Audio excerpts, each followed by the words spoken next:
Hey, welcome back to Connections Break Barriers. This is a special conversation series that we are hosting with the MBA Programs at Kennesaw State University. Today, I'm really excited to welcome Renee Bourbeau to the conversation. She is a person that is amazing, as you will see. She leads the MBA programs at KSU, so we'll talk about what's happening on campus, but we'll also talk about how she has built and maintained relationships throughout her very distinguished career. It's a conversation that I'm really excited for you to see, and I can't wait to hear your feedback. See you soon.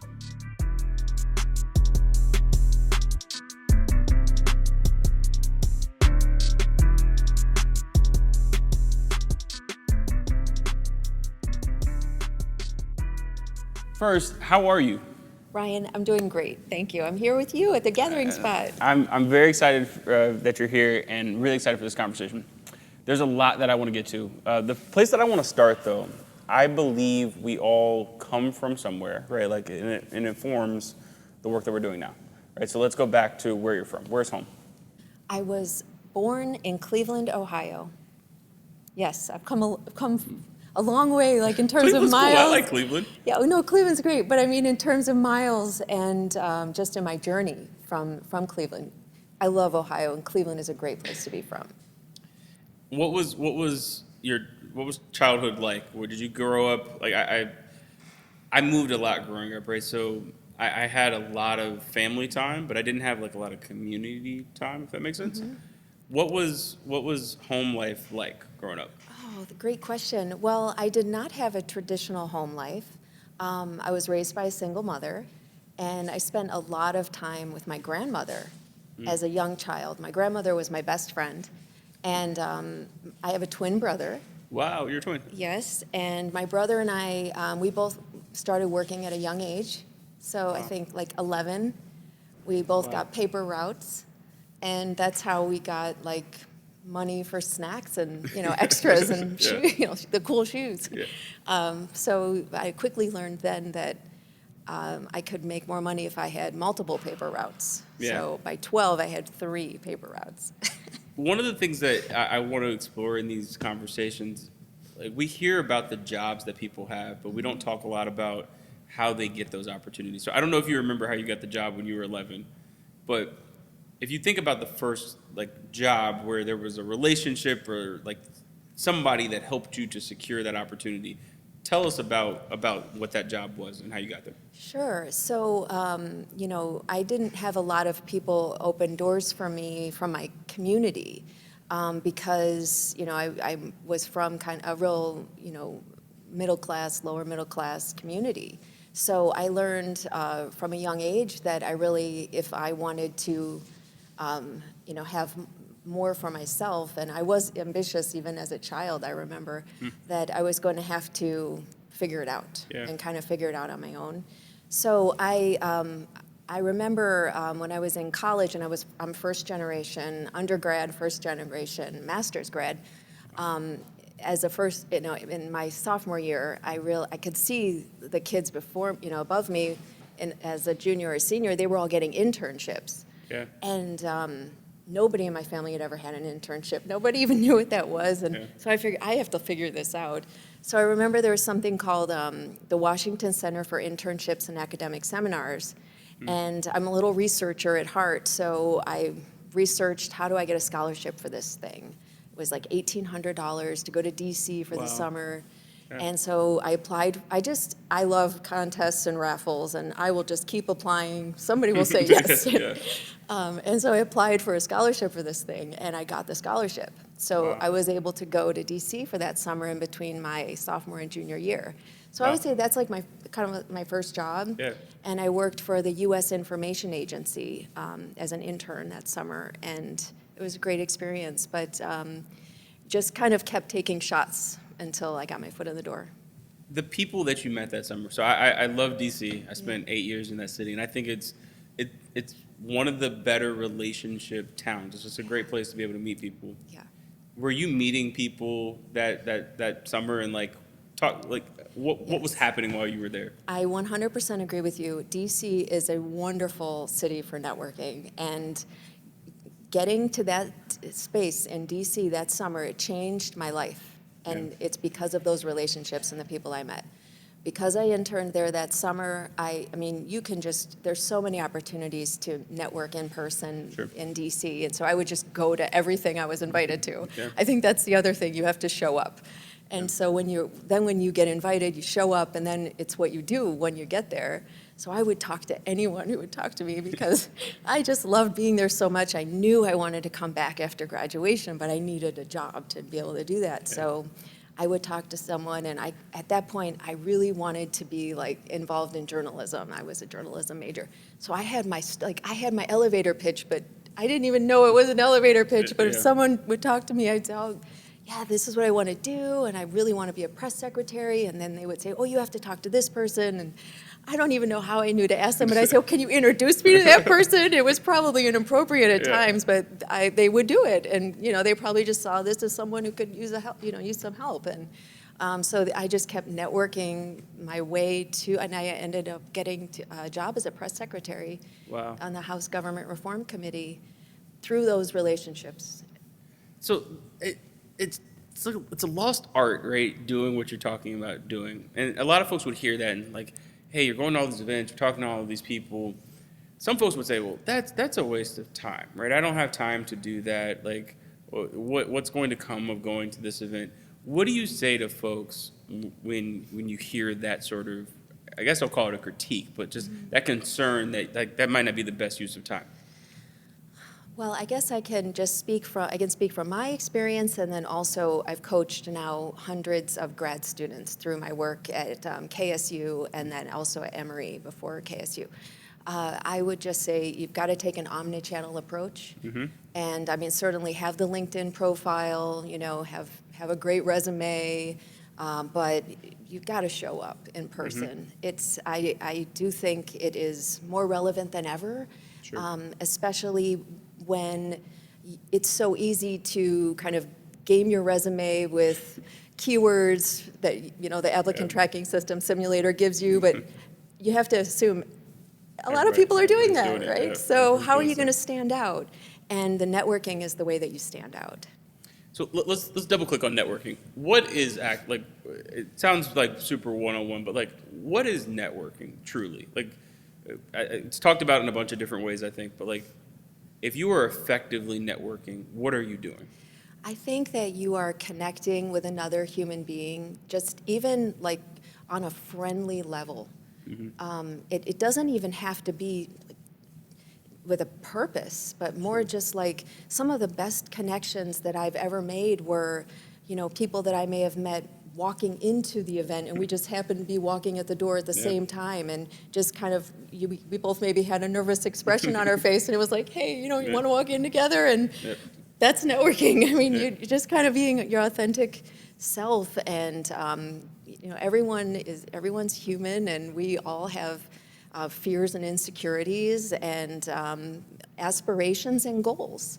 It seems like though you also approach networking like with the long game in mind, right? It's not, again, I think another common mistake is folks will go to an event, they'll meet someone on Monday, and if by Friday that wasn't the best connection of their life, they're like, oh, what was the point of going? And the folks that I'm talking to that like are super successful, sometimes it's not until years or decades later that like going into the event at the same time becomes meaningful, I guess maybe in a different context. Has that been your experience, or have you found the quick connection to also maybe get you to wherever you were trying to go? So I really think that, there may be a little bit of both that I've experienced. Maybe you get lucky and like somebody that, you happen to cross paths with has a need for something like your skill or something at that time. But I think more often than not, it's about the long term. And I mean, we all know when we go to an event and you can see if somebody comes in, they have an agenda, they want to pass out 5 or 10 business cards and then hit the door. I mean, you can kind of sense that. I think people have an energy about them. But if somebody shows up and they're like authentically wanting to be there to meet people and build a connection with other people and so that everybody wins, I think that comes across too. I think it's the long game that kind of it works out most of the time. So we've got to talk about Kennesaw State University. It's amazing how much the institution has grown over the last several decades. You are now leading a very quickly growing MBA program. Talk to us about, one, the overall campus and what's happening at KSU, but also the programs that you're leading. Sure, happy to. I think that KSU, just as a whole, their secret to success, our secret to success, is that we show up. I mean, we show up in person, not only on campus, but to networking events. We bring employers to campus quite often. Our alum come back. And also at industry functions all around town, you'll see KSU folks there, and we show up. And even in our office, you know, we're in our office 4 or 5 days a week, everybody. We're just really committed to being there and supporting the students and growing the programs. So I am now going to be over the Executive MBA program, and then the evening MBA program and the web MBA program. So it's a big responsibility, and I'm just so honored to be at KSU because the student demographic, the student profile, I mean, that was me. And you know, I have an executive MBA. 50% of our students are first gen. I know what that feels like. I know the support that the students are going to need. I've worked with international students before, and we are trying to, you know, just be open to all students, all demographics. And we are an incredibly inclusive campus, authentically. Yep. And so I think that that combined with our commitment to partnering with industry to bring in modern skills such as AI and digital transformation. Yeah, I was going to ask about the coursework. Yeah, so we're really plugged in. Actually, just coming from meeting with our advisors, many of whom are leading AI teams and digital transformation and digital marketing teams for some of the most recognizable brands in the world. So outside of the courses, which like the programs that are being built in emerging industries, right? So it's like very timely. That's awesome. But I think another thing that's awesome is just the relationships that are formed on campus. There's something super fundamental about a university, that what that setting can do to help to facilitate connections. So I want to spend a couple minutes there. In the times that I've had the opportunity to be on campus, you can feel that folks are connecting, and it feels like the sort of relationships that are really going to pay dividends long term. Talk to us about that part of what the program is also bringing, right? So there's the academic piece, but then there's like this community relationship piece that I think has to be a part of how you think about the value prop. Absolutely. I think that our greatest value proposition for our students is right off the bat, the ROI. And you know, our MBA, our evening MBA program is around $20,000 for the entire program, which is it's amazing. Yeah. I love talking about that program. The web MBA program is around $25K all in. And the executive MBA program is less than half the cost of other executive MBA programs in the Atlanta metro area. Can't beat it. And we're so proud of that. And I think our students show up, they're not financially stressed. And we also recognize that even at those price points, it's still a big financial commitment. But they're not stressed to the point where like they have to make something happen today. They are able to see the long game. They're able to put in the time and the relationships and just be authentic. And in turn, the community gives back to them in that authentic way. And I think there's just a really good result that happens. You have built an incredible team too, so I want to spend a couple minutes there. As a leader, what are you looking for in folks when you're thinking about welcoming them to the team? I think that one of the most key skills today is just the ability to learn new things. Okay. So if somebody is able to learn or even open to learning new things, then I can teach them. You know, I can teach them anything, or I can point them in the right direction to learn a new skill. The same would be true as like if you can learn one software program, well, you could probably learn others. And as things are changing so rapidly today, I think just being open to changing and learning new things is just so key. Yeah. Do you feel like that is something that folks know is important, right? Again, I think we're at such an interesting moment where the fundamentals, the things that we were taught going back to kindergarten, like I feel like we know them, but like we don't live them out on a regular basis. So, what is your process? Maybe is the best way to try to ask this question. To staying informed, to staying on top, because it's one thing to have the idea about, hey, I want to always stay on top of what's next. There's another thing to actually feel like you're doing that on a regular basis. So how do you do that? That's a great question. And thank you for the nice words about my team. I love my team at KSU. They're amazing people, so talented, and show up every day, wanting to make a difference, and that's great. I think that how I try to foster that environment is that it's okay to ask questions, and I'll be the first to admit I don't know everything, and I don't think anyone knows everything.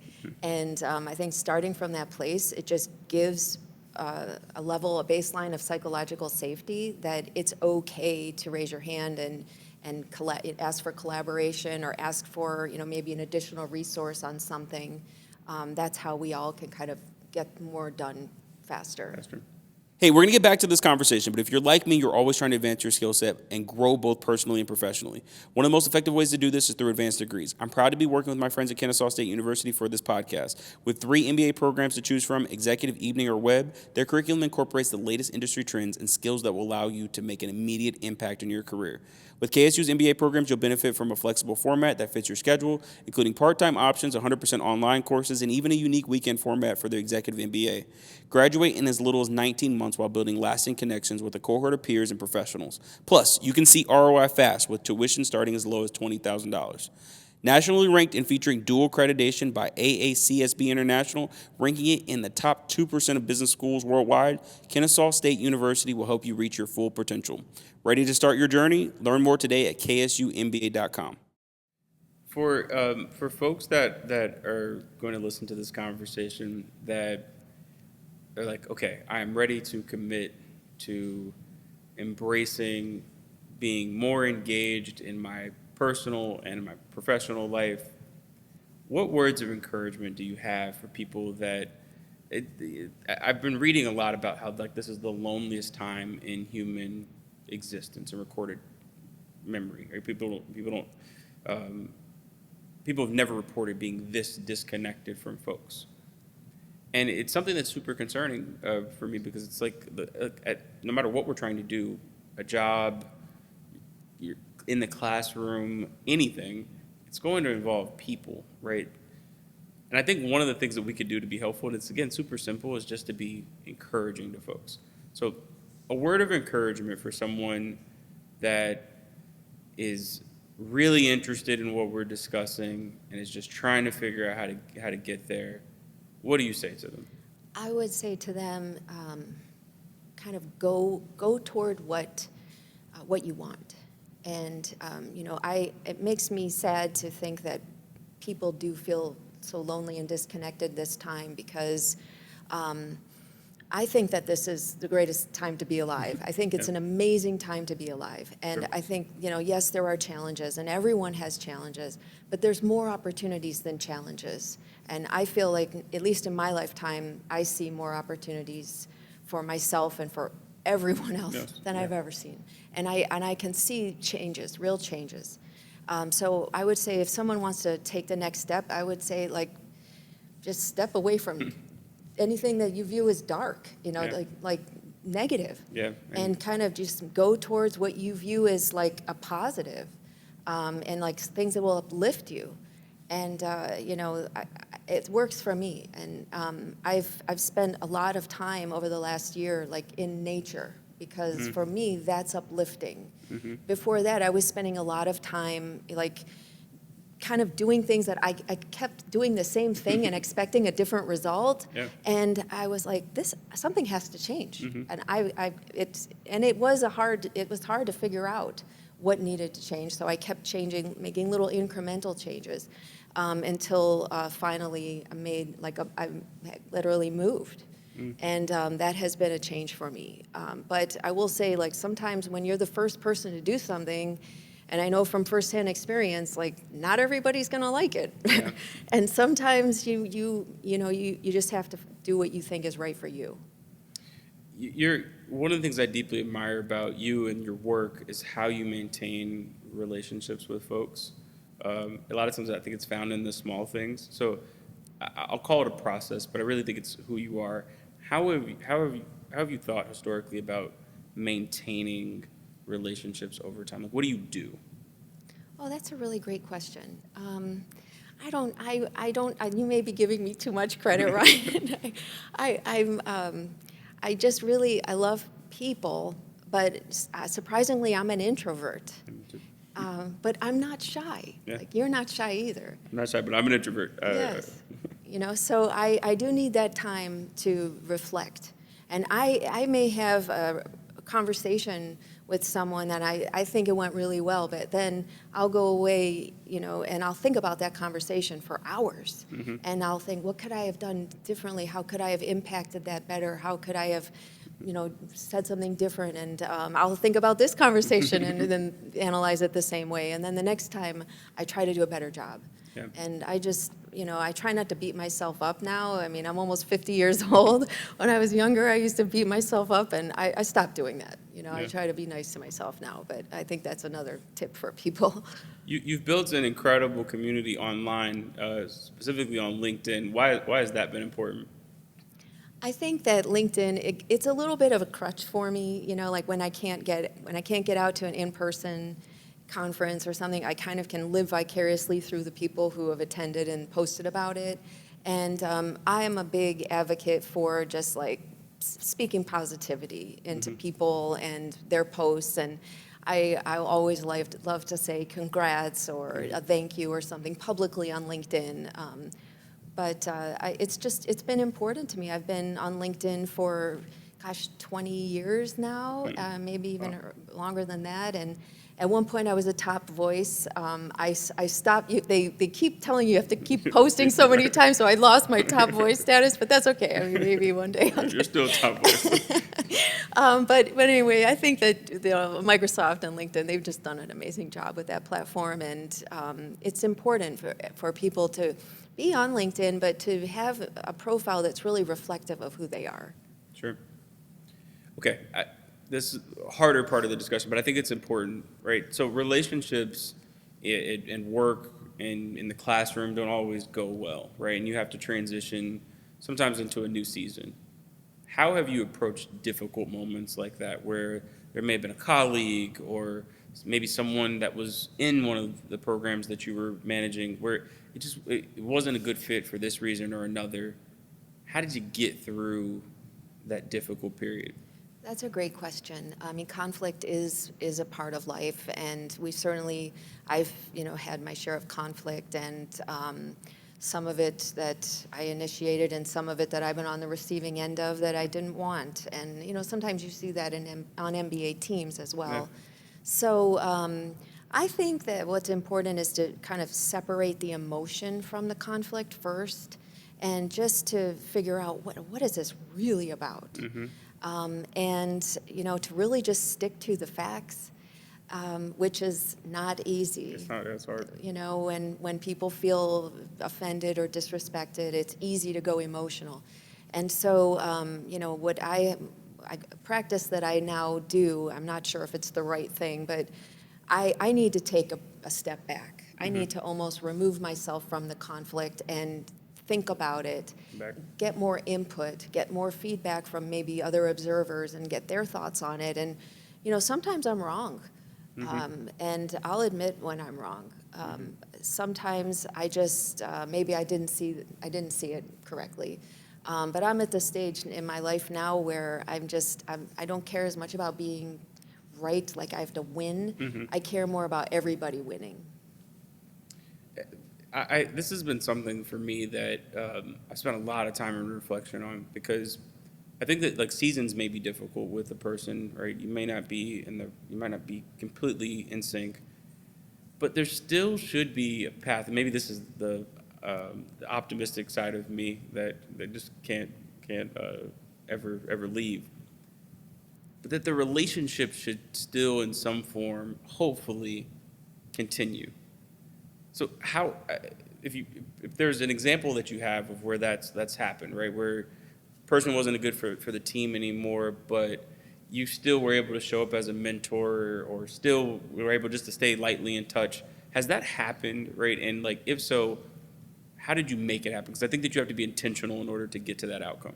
Yeah, I think you do have to be intentional, and that's a hard one. I mean, that's when, like, if you leave a team or if somebody leaves your team, I mean, those are big moves. You know, Mm-hmm. that's almost like leaving a family. You know, it's a Sure. really big.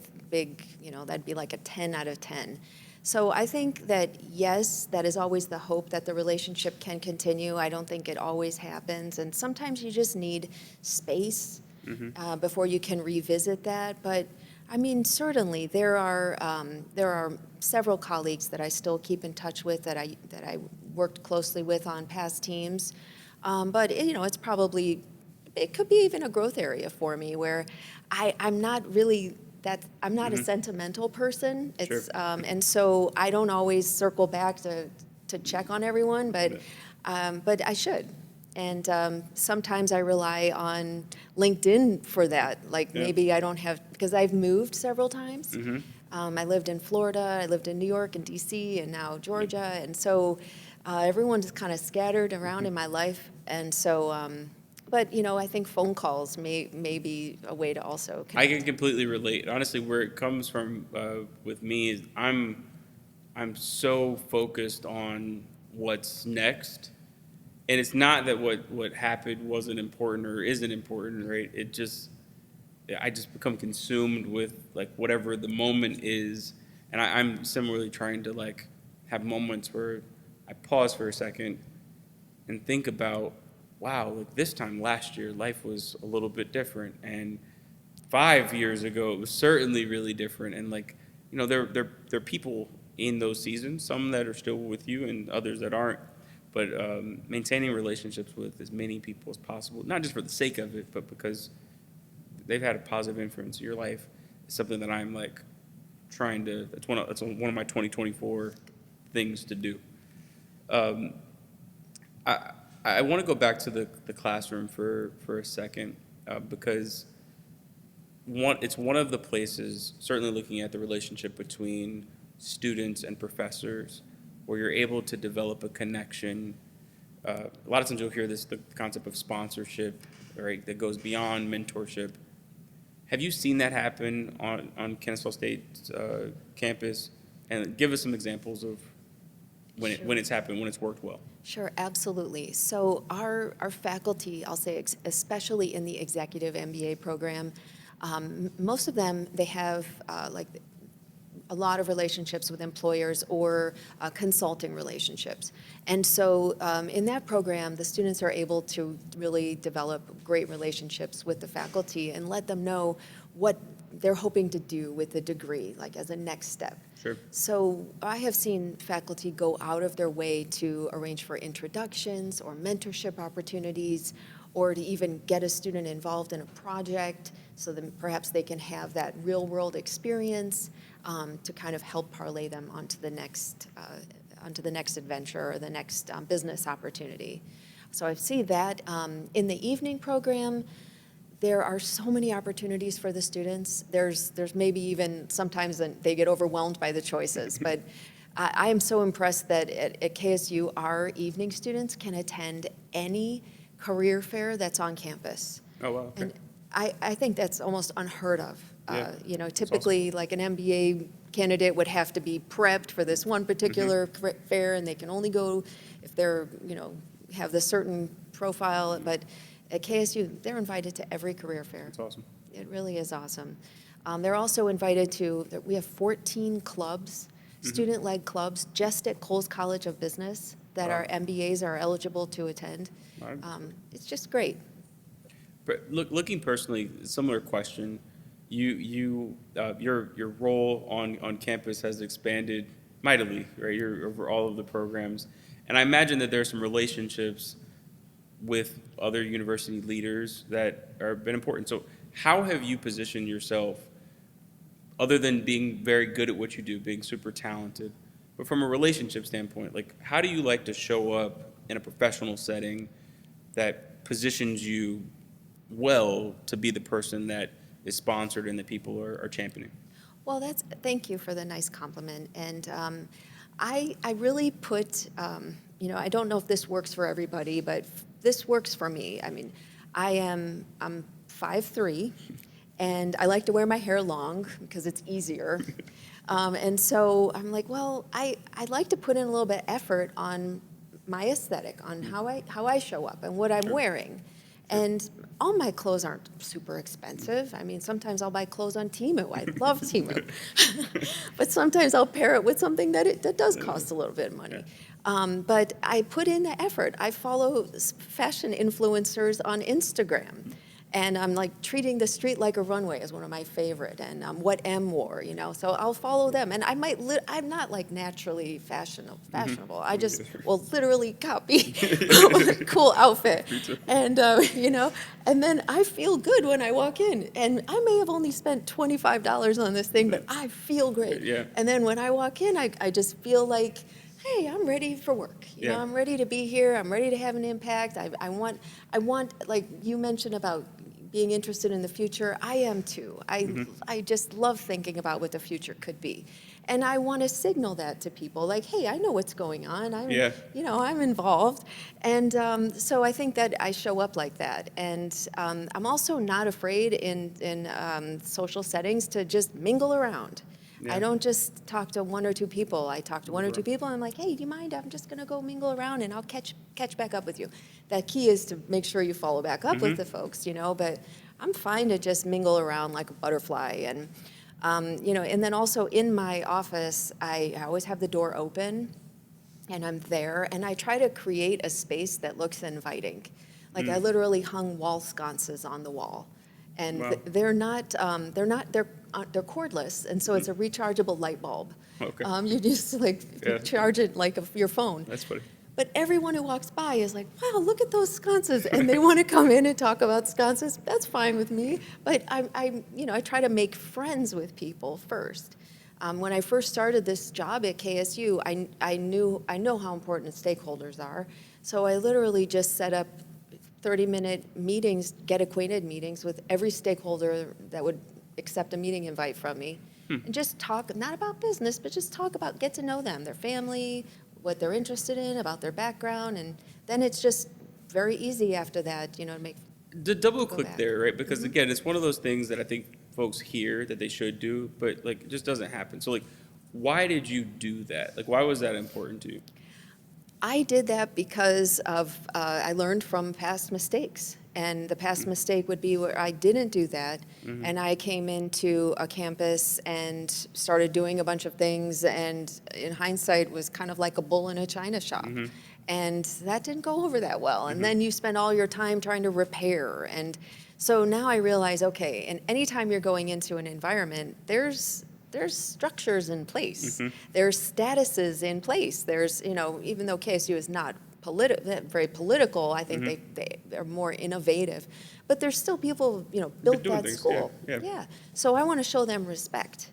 And I think that's really what it is, a sign of respect. So when you come into an operation, an organization, go meet the leaders who built it and thank them and let them know who you are and get to know them. It reminds me of one of my favorite quotes. You can't really know the future if you don't know history, right? And it sounds cliche in many ways, but it's the truth, right? And I think it's certainly true inside of organizations. It is important to know that that thing that you don't have any context about, that was a decision that someone had to make at some point, and it meant a lot to them when they made it, and they're really proud of it now, and you acknowledging that you understand that happened, yes, 2 decades ago. Sometimes this is the thing that unlocks the door for that person. And then you can go off and go build whatever your version of the new thing will be. But I think a lot of people skip past go on just understanding a culture isn't the same thing as being complacent. You can still make change, but the foundation matters. It does, for sure. I mean, it's striking to me how they're talked about as being different things. You can't, innovation is supposed to be totally disconnected from how the organization got to whatever place it is, and it's like it doesn't have to be. I agree. My final question, this is a question that I'm asking everyone.